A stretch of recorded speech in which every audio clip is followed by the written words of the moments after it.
I am married for over 6 years, and in this marriage, I couldn't have a son for my husband. I only have two lovely girl children, and my husband people have been frustrating me. I understand them because my husband's father is late, and him being the only son of his parents, he needs to have a child, and her as Igbo believe. And I've been praying to God to show me mercy. I have this friend of mine whom I've been confiding on. I'm an orphan and no one to run to for advice, only that my friend. My only brother died with my parents 10 years ago in an accident. Even during my marriage, it was my uncle that gave me out in marriage. So I only have God and my friend. She has been the one telling me to calm down and giving me hope. With her words, I never knew she has eyes on my husband. I married a very wealthy man. He loves me, but due to the pressure from his family, he called me one day that he's giving me last 2 years, which was 2023, as the last chance to give him a male child, that if not, he will get another woman pregnant. He will not marry her, but he just needs the child. I began to cry to my God for help. June that year, my husband reminded me of the word again, that it's remaining 6 months more. But he didn't allow the agreement to end and he impregnated my friend. I don't know how, but one day I've been noticing some movement. One day I traced him and I found out the reason for his late nights and times for him not coming back home is because he kept another and rented apartment for her. One day I went on my own and it was my friend. That was January last year. 2024. She's pregnant. I've never seen this type of betrayal.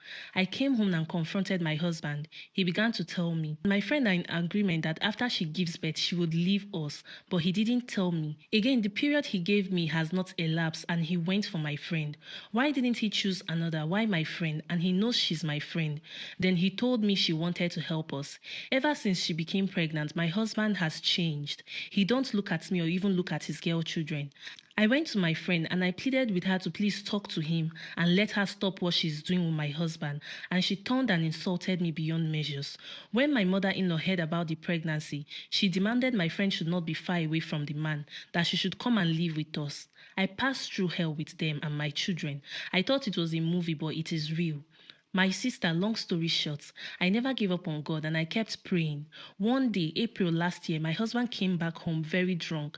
I took good care of him, and since my friend who is pregnant for him went to my mother-in-law's side, I took care of him. I baited him and somehow we had sex.